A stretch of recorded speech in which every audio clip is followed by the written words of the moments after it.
السلام عليكم ورحمة الله وبركاته. حمد الشاكرين إن الحمد لله وحده والصلاة والسلام على من لا نبي بعده أما بعد. ইসলামী চ্যানেলে আপনাদের সকলকেই স্বাগতম। আলহামদুলিল্লাহ, এই পর্যন্ত আমরা ধারাবাহিকভাবে ইসলামিক চ্যানেলের মধ্যে নতুন নতুন ইসলামিক ভিডিও, ইতিহাস ও গল্প কাহিনী নিয়ে আপনাদের সামনে উপস্থাপনা করেছি।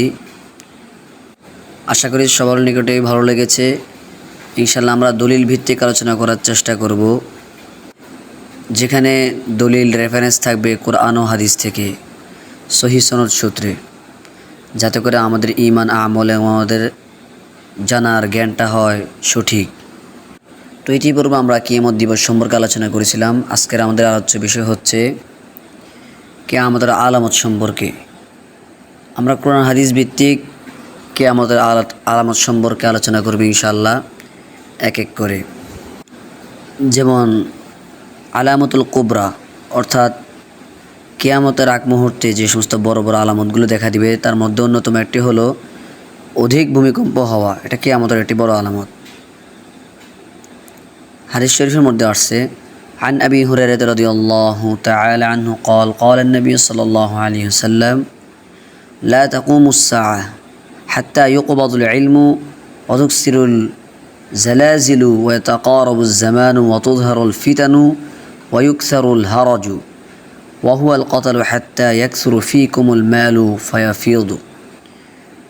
হাদিস শরীফের অর্থ হচ্ছে, হযরত আবু হুরায়রা রাদিয়াল্লাহু তাআলা আনহু হতে বর্ণিত, তিনি বলেন, নবী করিম সাল্লাল্লাহু আলাইহি ওয়াসাল্লাম ইরশাদ করেছেন, কিয়ামত সংঘটিত হবে না যে পর্যন্ত আলেমদের বিলুপ্তির মাধ্যমে ইলম উঠিয়ে নেওয়া না হবে। 2 নম্বর, ভূমিকম্প অধিক পরিমাণ হবে, সময় সংকীর্ণ হয়ে যাবে, ফিতনা ফাসাদ দেখা দিবে এবং হারজ বৃদ্ধি পাবে। আর হারজ হলো হত্যা, খুন খারাপি। তোমাদের ধন সম্পদ এত বৃদ্ধি পাবে যে তা উপচে পড়বে। সহিহ বুখারী হাদিস নং 979। তো হযরত আবু হুরায়রা রাদিয়াল্লাহু তাআলা আনহুর বর্ণিত হাদিস থেকে আমরা জানতে পারলাম কিয়ামতের অন্যতম একটি আলামত হচ্ছে ইলম উঠিয়ে নেওয়া হবে। উলামায়ে কেরামগণ বলেন, ইলম উঠিয়ে নেওয়া হবে এর মাধ্যমে বলা হয়েছে যে আলেমদেরকে বিলুপ্ত করা হবে। বড় বড় আলেম যারা আছেন, যাদেরকে আল্লাহ পাক রব্বুল আলামিন ইলম দান করেছেন, নবীদের ওয়ারিস আম্বিয়া যাদেরকে বলা হয়, তিনারা বিলুপ্ত হয়ে যাবে দিন দিন। 2 নম্বর, এখানে বর্ণনা করা হয়েছে ভূমিকম্প অধিক পরিমাণ হবে। বর্তমানে আমরা দেখতে পাচ্ছি জাপান সহকারে বড় বড় রাষ্ট্রগুলোতে, ইউরোপ কান্ট্রিতে অনেক বড় বড় ভূমিকম্প হয়, যেগুলো এক একটা ভূমিকম্পের কারণে সমস্ত বিল্ডিং সব কিছু ধসে যায়। তো এই আলামতও আমরা দেখে ফেলছি। 3 নম্বর যে আলামতটি বর্ণনা করা হয়েছে, সময় সংকীর্ণ হয়ে যাবে। তাও আমরা প্রত্যক্ষণ করলে দেখতে পাই যে দিনে 12 ঘন্টা, রাতে 12 ঘন্টা মিলে যে 24 ঘন্টা, এর মধ্য থেকে কোন সময়গুলো চলে যায় এগুলো আমরা টেরই পাইতেছি না। অর্থাৎ অন্য হাদিসের মধ্যেও পাওয়া যায় সময় এত সংকীর্ণ হয়ে যাবে কিয়ামতের আগ মুহূর্তে, দিনকে বছরকে মনে হবে মাসের মতো, মাসকে মনে হবে সপ্তাহের মতো, আর সপ্তাহ হয়ে যাবে দিনের মতো, দিন হয়ে যাবে ঘন্টার মতো, ঘন্টা হয়ে যাবে মিনিট, মিনিট হয়ে যাবে সেকেন্ডের মতো। এরকম বর্ণনা করা হয়েছে যে সময় এত সংকীর্ণ হয়ে আসবে। ফিতনা ফাসাদ দেখা দিবে। আমরা নিজ চোখেই দেখতে পাচ্ছি, আমরা ঘর থেকে বের হইলেই ফিতনার আভাস। আমরা যতই ফরহেজগারিতা অবলম্বন করি না কেন, আজকাল এতটা ফিতনা বের হয়ে গেছে, নারী ফিতনা আর অন্যান্য যত ফিতনা আছে, বিশেষ করে এগুলা রোডে বাজারে সব জায়গায় অহরহ হচ্ছে। অর্থাৎ এই ফিতনা আলামতটাও দেখা যাচ্ছে সরাসরি। এবং হারজ বৃদ্ধি পাবে, অর্থাৎ এটা যে ব্যাখ্যা করা হয়েছে যে খুন খারাপি বেড়ে যাবে। বর্তমানে আমরা দেখতেই পাচ্ছি সবচেয়ে বড় যে একটা অন্যায়, সেটাই হলো গুম হত্যা। আমরা আমাদের ন্যায় বিচার ভুলে গিয়ে অন্যায় অপচারে আমাদের মন খুশি আমরা বিচার শুরু করে দিয়েছি। যে ব্যক্তি যে কাজটা করে নাই, আমাদের বর্তমান বিচারকরা পর্যন্ত সে মিথ্যা মামলা তাকে জড়িয়ে দিয়ে তাকে ফাঁসির কাস্টে জড়ানো হচ্ছে। বাংলাদেশ সহ নানান দেশের মধ্যে উলামায়ে কেরামদের উপর অনেক নির্যাতন যে খুন খারাপি বৃদ্ধি পাচ্ছে তা আমরা দেখতেই পাচ্ছি, পেপার পত্রিকা পড়লে আমরা দেখতে পাই অনেক খুন খারাপি বেড়ে গেছে। শেষ যে আলামতটি বর্ণনা করা হয়েছে, তোমাদের ধন সম্পদ এত বৃদ্ধি পাবে যে তা উপসে পড়বে। আমরা দেখতেই পাচ্ছি এক একজন মন্ত্রী মিনিস্টার এক একজন লোকের কাছে হিসাব নিলে দেখা যায় যে অনেক ধন সম্পদ, তার এত পরিমাণ ধন সম্পদ আছে এক একজনের যে তার 14 গোষ্ঠী খেলেও এটা শেষ হবে না। অথচ পাশের লোক এত গরিব সে 3 বেলা খেতেও পারতেছে না। এই সমস্ত ফেতনাগুলো শেষ জামানার মধ্যে দেখা যাবে। সবগুলো ফেতনায় ধরতে গেলে আমরা এগুলো আমাদের সচক্ষে আমরা দেখতেই পাচ্ছি। আল্লাহ পাক রব্বুল আলামিন আমাদেরকে এই সমস্ত ফেতনা থেকে হেফাজত করুন, আমিন। কিয়ামতের অন্যতম আরেকটি আলামত হচ্ছে হযরত ঈসা আলাইহিস সালাতু ওয়াস সালাম দুনিয়াতে আগমন করবেন। হাদিস শরীফের মধ্যে বলা হয়েছে, আবু হুরায়রা থেকে বর্ণিত, ওয়াল্লাযী নাফসি বিয়াদিহি লা ইউশিকান্না আন ইউনজিলা ফীকুম ইবনু মারইয়ামা হাকামান মুকসিতান ফায়াকসুরু সলিবু ওয়া ইয়াকতুলুল খিনজিরু ওয়া ইয়াদউল জিজিয়াতু ওয়া ইয়াকবিদুল মালু হাত্তা লা ইয়াকবালু আহাদুন। রাসূল করিম সাল্লাল্লাহু আলাইহি ওয়াসাল্লাম ইরশাদ ফরমান, ওই মহান সত্তার কসম যার হাতে আমার প্রাণ, অচিরে ইবনে মারইয়াম অর্থাৎ হযরত ঈসা আলাইহিস সালাতু ওয়াস সালাম ন্যায়পরায়ণ শাসক রূপে তোমাদের মাঝে অবতরণ করবেন। তিনি ক্রুশ ভেঙে ফেলবেন, শুকুর হত্যা করবেন এবং জিজিয়া উঠিয়ে দিবেন। তখন মালের প্রাচুর্য এত বেশি হবে যে কেউ তা দান খয়রাত দিতে চাইবে না। হাদিসের ব্যাখ্যার মধ্যে পাওয়া যায় যে যে নিম্ন ব্যক্তি যার কাছে টাকা পয়সা একটু কম থাকবে, তারও এই পরিমাণ মাল থাকবে যে সে সারাদিন ঘুরে বেড়াবে যে দান খয়রাত করার জন্য। তার তো মালের একটা সাদাকা বা জাকাত আসবে, কিন্তু সে জাকাত দেওয়ার মতো একজন লোক পাবে না। এটা কিয়ামতের একটা অন্যতম আলামত। 3 নম্বর যে একটা আলামত, কিয়ামতের পূর্বে হযরত ঈসা আলাইহিস সালাম দুনিয়াতে আগমন করবেন। তাও হাদিস শরীফের মধ্যে বর্ণিত, লা তাকুমুস সাআ হাত্তা ইয়ানজিল ফীকুম ইবনু মারইয়াম হাকামান মুকসিতান ফায়াকসিরুস সলিব। বলা হয়েছে যতক্ষণ পর্যন্ত ইবনে মারইয়াম অর্থাৎ ঈসা আলাইহিস সালাম ন্যায়পরায়ণ শাসক রূপে তোমাদের মাঝে অবতরণ না করবেন, ততক্ষণ পর্যন্ত কিয়ামত কায়েম হবে না। 4 নম্বর হাদিসের মধ্যে যে কথাটি বলা হয়েছে কিয়ামতের, যে কিয়ামতের পূর্বে দাজ্জাল আসবে, সেটা সর্বশেষ একটি বড় আলামত। তাও হযরত আবু হুরায়রা রাদিয়াল্লাহু তাআলা আনহু হাদিস থেকে বর্ণিত, আলা উহাদ্দিথুকুম হাদিসান আনিদ দাজ্জালি মা হাদ্দাথা বিহি নাবিয়্যুন কওমুহু আন্নাহু আ'ওয়ারা ওয়া আন্নাহু ইউজিউ মা'আহু বিতিমসালিল জান্নাতি ওয়ান নারি ফাল্লাতী ইয়াকুলু আন্নাহাল জান্নাহ হিয়া আন-নার ওয়া ইন্নী উনজিরুকুম বিহি কামা উনজিরু বিহি নূহুন কওমুহু। রাসূলুল্লাহ করিম সাল্লাল্লাহু আলাইহি ওয়াসাল্লাম ইরশাদ ফরমান, আমি কি তোমাদেরকে দাজ্জাল সম্পর্কে এমন একটি কথা বলে দিব না যা কোনো নবী তার সম্প্রদায়কে বলেননি? তাহলে নিশ্চয়ই সে হবে কানা, সে সাথে করে জান্নাত ও জাহান্নামে দুটি কৃত্রিম ছবি নিয়ে আসবে। অতএব যাকে সে বলবে যে এটি জান্নাত, প্রকৃতপক্ষে সেটি হবে জাহান্নাম। আর আমি তার সম্পর্কে ঠিক তেমনই সতর্ক করেছি যেমনই নূহ আলাইহিস সালাতু ওয়াস সালাম তার সম্প্রদায়কে সতর্ক করেছিলেন। সহিহ বুখারী হাদিস নং 3102 নম্বর। অন্য হাদিসের মধ্যে আসে, কিয়ামতের পূর্বে 30 জন দাজ্জালের আবির্ভাব হবে। এই হাদিসটা হযরত আবু হুরায়রা থেকে বর্ণিত যে কিয়ামত সংঘটিত হবে না যে পর্যন্ত দুটি দলের মধ্যে যুদ্ধ না হবে। তাদের মধ্যে এক রক্তক্ষয়ী সংঘর্ষ হবে, তাদের প্রত্যেকেরই দাবি এক ও অভিন্ন হবে। আর কিয়ামত কায়েম হবে না যে পর্যন্ত প্রায় 30 জন মিথ্যাবাদী দাজ্জালের আবির্ভাব না হবে। এরা সবাই নিজ নিজকে আল্লাহর রাসূল বলে দাবি করবে। এই পর্যন্ত উলামায়ে কেরাম ব্যাখ্যাকর যারা রিসার্চ করেছেন তারা দেখেছেন রাসূল করিম সাল্লাল্লাহু আলাইহি ওয়াসাল্লামের জামানার পর থেকে এই পর্যন্ত প্রায় 20 জনের মতো নবী দাবি করে ফেলেছেন। এখনও পর্যন্ত আমরা অনেক ভণ্ডকে দেখতে পাই তারা নিজেরাই নবী দাবি করেছেন। যেমন আমাদের বর্তমান যে একটা বড় ফিতনা, এখনও তার রূপ এখনও ধারণ করে আছে বাংলাদেশের মধ্যে, কাদিয়ানি। তারা নবী দাবি করেছিলেন এবং মুসলমানই দাবি করতেছেন। আমাদের বর্তমান উলামায়ে কেরাম সহকারে এখনও পর্যন্ত দাবি যে তাদেরকে অতি শীঘ্রই কাফের ঘোষণা করা হবে ইনশাআল্লাহ। রাসূল করিম সাল্লাল্লাহু আলাইহি ওয়াসাল্লাম দাজ্জালের ফিতনা থেকে পানা চাইতেন। আন্না আয়েশা রাদিয়াল্লাহু তাআলা আনহা قالت سمعت رسول الله صلى الله عليه وسلم يستعيذ في صلاته من فتنة الدجال।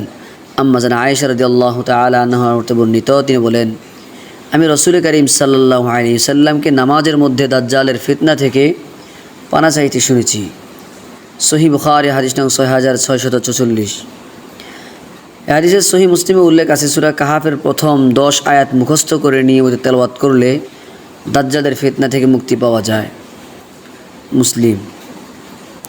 দাজ্জালের বিবরণ সম্পর্কে হাদিস শরীফের মধ্যে আসছে। সহিহ বুখারীতে হযরত আনাস রাদিয়াল্লাহু তাআলা আনহু হতে বর্ণিত, রাসূল করিম সাল্লাল্লাহু আলাইহি ওয়াসাল্লাম ইরশাদ করেন, মা বুইসা নাবিয়্যুন ইল্লা আনযারা উম্মাতাহুল আ'ওয়ারুল কাযযাবু ইল্লা ইন্নাহু আ'ওয়ার ওয়া ইন্না রাব্বাকুম লাইসা বিআ'ওয়ারিন ওয়া ইন্না বাইনা আইনাইহি মাকতুবান কাফিরুন। অর্থাৎ দুনিয়াতে এমন কোনো নবী প্রেরিত হননি যিনি তার উম্মতকে এই কানা মিথ্যুক দাজ্জাল সম্পর্কে সতর্ক করেননি। জেনে রেখো সেই কিন্তু কানা, আর তোমাদের রব কানা নন, আর তার দুই চোখের মাঝখানে কাফের শব্দটি লিপিবদ্ধ থাকবে। সহিহ বুখারী। দ্বিতীয় হাদিস হযরত আনাস ইবনে মালিক রাদিয়াল্লাহু তাআলা আনহু হতে বর্ণিত, তিনি বলেন, রাসূল করিম সাল্লাল্লাহু আলাইহি ওয়াসাল্লাম ইরশাদ করেন, দাজ্জাল আসবে, অবশেষে মদিনার এক পার্শ্বে অবতরণ করবে। এ সময় মদিনা 3 বার প্রচণ্ড বেগে প্রকম্পিত হবে। তখন সকল কাফির ও মুনাফিক বের হয়ে তার কাছে চলে আসবে। সহিহ বুখারী হাদিস নং 6639। এই হাদিস দ্বারাও বোঝা যায় ইহুদি, খ্রিস্টান যারা বিজাতি আছে তারা সবাই কিন্তু তার দল হয়ে যাবে, তার দলভুক্ত হবে, তারা দাজ্জালকে নেতা মানবে। এই জন্য অন্যটা হাদিসের মধ্যে আসছে, মান তাশাব্বাহা বিকওমিন ফাহুয়া মিনহুম, যে জাতি যে সম্প্রদায়ের অনুগত করবে তার সাথে তার হাসর নাসর হবে। এই জন্য আমাদের যথোচিত আমাদের চেষ্টা করা দরকার, আমাদের কোনো কালচার, আমাদের কোনো কথাবার্তা, আমাদের কোনো ড্রেস, আমাদের চলাফেরা, উঠতে বসতে কোথাও যাতে করে ইহুদি খ্রিস্টানদের সাথে, বিজাতিদের সাথে না মিলে যায়। এ সম্পর্কে রাসূল করিম সাল্লাল্লাহু আলাইহি ওয়াসাল্লাম বারবার নিষেধ করেছেন। আশুরার রোজা সম্পর্কেও কিন্তু আমরা হাদিস পাই যে তারা একটি রোজা রাখে, এই জন্য তাদের সাথে পার্থক্য করার জন্য আল্লাহর হাবিব সাল্লাল্লাহু আলাইহি ওয়াসাল্লাম আমাদেরকে 2টি রোজা রাখার জন্য অনুমতি দিয়েছেন, বা 3টি রোজা রাখার জন্য। তৃতীয় নং হাদিস হযরতে আবু সাঈদ খুদরি রাদিয়াল্লাহু তাআলা আনহু হতে বর্ণিত, তিনি বলেন, একদিন নবী করিম সাল্লাল্লাহু আলাইহি ওয়াসাল্লাম আমাদের কাছে দাজ্জাল সম্পর্কে দীর্ঘ হাদিস বর্ণনা করলেন। তিনি তার সম্পর্কে আমাদেরকে যা কিছু বলেছিলেন তার মধ্যে এই কথাও বলেছিলেন যে দাজ্জাল আসবে, তবে মদিনার প্রবেশপথে তার প্রবেশাধিকার নিষিদ্ধ থাকবে। মদিনার সংলগ্ন বালুময় একটি স্থানে সে অবস্থান করবে। এ সময় তার দিকে এক ব্যক্তি আগমন করবে যিনি মানুষের মাঝে উত্তম কিংবা উত্তম ব্যক্তিদের একজন। সে বলবে, আমি সাক্ষ্য দিচ্ছি যে তুই সেই দাজ্জাল, যার সম্পর্কে রাসূল করিম সাল্লাল্লাহু আলাইহি ওয়াসাল্লাম আমাদের কাছে হাদিস বর্ণনা করেছেন। তখন দাজ্জাল বলবে, তোমরা দেখো, আমি যদি একে হত্যা করি আবার জীবিত করে দেই তাহলে কি তোমরা এই ব্যাপারে সন্দেহ পোষণ করবে? লোকেরা বলবে না। এরপর সে তাকে হত্যা করবে এবং পুনরায় জীবিত করবে। তখন সেই লোকটি বলবে, আল্লাহর কসম, তোর সম্পর্কে আজকের মতো দৃঢ় বিশ্বাসী ছিলাম না। তখন দাজ্জাল তাকে হত্যা করতে চাইবে কিন্তু সক্ষম হবে না। সহিহ বুখারী হাদিস নং 6647 নম্বর। কিয়ামত দিবসে রাসূল করিম সাল্লাল্লাহু আলাইহি ওয়াসাল্লাম সমগ্র মানব জাতির সরদার হবেন। এই সম্পর্কে আবু হুরায়রা থেকে বর্ণিত, আমরা নবী করিম সাল্লাল্লাহু আলাইহি ওয়াসাল্লামের সাথে কোনো এক দাওয়াতে উপস্থিত ছিলাম। তার সামনে রান্না করা ছাগলের বাহু পেশ করা হলো। এটা তার কাছে প্রিয় ছিল। তিনি সেখান থেকে এক টুকরো খেলেন এবং বললেন, আমি কিয়ামত দিবসে সমগ্র মানব জাতির সরদার হব। সুবহানাল্লাহ।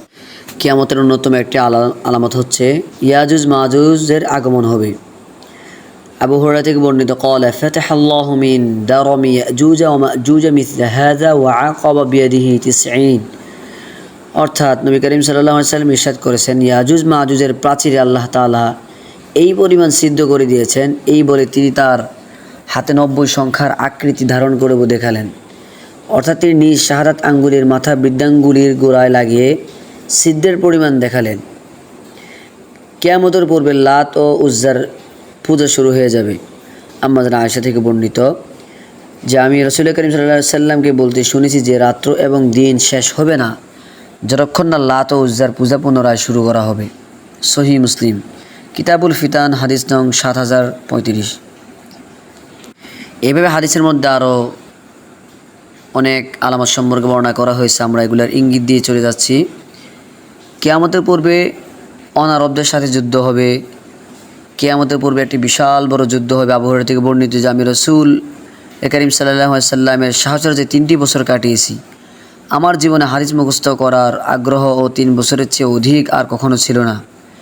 আমি তাকে হাত দ্বারা এভাবে ইশারা করে বলতে শুনেছি যে কিয়ামতের পূর্বে তোমরা পরবর্তীতে এমন এক জাতির সাথে যুদ্ধ করবে যাদের জুতা হবে পশমের এবং এরা হবে পারস্যবাসী অথবা পাহাড়বাসী অনারব। কিয়ামতের পূর্বে বড় বড় ফিতনা দেখা দিবে। কিয়ামতের পূর্বে পশ্চিম দিক হতে সূর্যোদয় হবে। কিয়ামত দিবসে রাসূল করিম সাল্লাল্লাহু আলাইহি ওয়াসাল্লাম সকলের সর্দার হবেন। কিয়ামত দিবসে আল্লাহ তাআলা জমিনকে মুঠোয় নিয়ে নেবেন। আল্লাহ পাক তখন বলবেন আনাল মালাকু আইনা মুলুকুল আরদ। দীর্ঘ একটা হাদিস এখানে বলা হয়েছে। আল্লাহর হাবিব বলেছেন যে কিয়ামত দিবসে আল্লাহ তাআলা জমিনকে নিজ মুঠোয় নেবেন এবং আকাশমণ্ডলীকে ভাঁজ করে তার ডান হাতে নেবেন। অতঃপর বলবেন আজ আমি মালিক, দুনিয়ার বাদশারা কোথায়? কিয়ামত দিবসে রাসূল করিম সাল্লাল্লাহু আলাইহি ওয়াসাল্লাম সবার আগে মাথা উঠাবেন। সুবহানাল্লাহ। কিয়ামতের পূর্বে জমিন থেকে আগুন বের হবে। কিয়ামতের পূর্বে হত্যা বৃদ্ধি পেতেই থাকবে। কিয়ামত দিবসে সর্বপ্রথম আদম আলাইহিস সালামকে ডাকা হবে। কিয়ামত দিবসে মানুষের ঘাম 70 হাত ছাড়িয়ে যাবে। নাউজুবিল্লাহ। কিয়ামতের আলামত সম্পর্কে অত্যন্ত একটি গুরুত্বপূর্ণ হাদিস হযরত আবু হুরায়রা থেকে বর্ণিত। আল্লাহর হাবিব সাল্লাল্লাহু আলাইহি ওয়াসাল্লাম ইরশাদ করেছেন, যখন আমানতের খেয়ানত হবে তখন কিয়ামতের অপেক্ষা করবে। সে জিজ্ঞাসা করলো, আমানতের খেয়ানত হবে কিভাবে? তিনি বললেন, যখন অনুপযুক্ত অর্থাৎ এলেম নেই লোকের হাতে কোনো দায়িত্ব অর্পিত হবে তখন তুমি কিয়ামতের অপেক্ষা করো। স্পষ্ট একটি হাদিস আমরা দেখতেই পাচ্ছি বর্তমান যুগে সমস্ত বড় বড় সেক্টরগুলোতে, সমস্ত বড় বড় পদগুলোতে আজকে অনুপযুক্ত ব্যক্তিরাই বসে আছেন। তাদের শাসনে আজকে দুনিয়া চলতেছে। এই কারণে আজকে এত আহাজারি, এত হত্যাকাণ্ড, এত অবিচার। এই জন্য মহান রব্বে কারিমের দরবারে আমরা বেশি বেশি পানাহ চাইব। কিয়ামতের এই সমস্ত ফিতনাগুলো যেগুলো আল্লাহর হাবিব সাল্লাল্লাহু আলাইহি ওয়াসাল্লাম স্পষ্ট হাদিসে বর্ণনা করেছেন, আমরা যাতে করে এই সমস্ত ফিতনা থেকে বেঁচে থাকতে পারি এর জন্য আমরা আমাদের আমলকে বাড়িয়ে দিব। আমরা ঈমানকে ঠিক রাখার জন্য আমরা সর্বদা আমলে লেগে থাকবো ইনশাআল্লাহ। এই জন্য রব্বে কারিমের নিকট আমরা আরজ করব আল্লাহ পাক রব্বুল আলামিন যেন আমাদের জীবনের গুনাহ খাতা মাফ করে আমাদের সেই মহান দিবস কিয়ামতের দিবস যাতে করে আমাদের বিনা হিসেবে আমাদেরকে জান্নাত দান করেন। কেননা বলা হয়েছে কিয়ামত দিবসে আল্লাহ তাআলা যারই হিসাব নেবেন সে ধ্বংস হয়ে যাবে। অতএব আল্লাহ তাআলা যেন আমাদেরকে বিনা হিসেবে জান্নাতের ফয়সালা করে দেন, সেজন্য তার কাছে বেশি বেশি দোয়া করা উচিত। এই বলে আজকে আলোচনা আমরা সমাপ্ত করলাম। ওমা তৌফিকি ইল্লা বিল্লাহ। ইসলামিক চ্যানেলগুলোতে আপনারা সাবস্ক্রাইব করে পাশেই থাকবেন ইনশাআল্লাহ। আর নতুন নতুন ভিডিও পেতে আমাদের পাশেই থাকুন। আসসালামু আলাইকুম ওয়া রাহমাতুল্লাহি ওয়া বারাকাতুহু।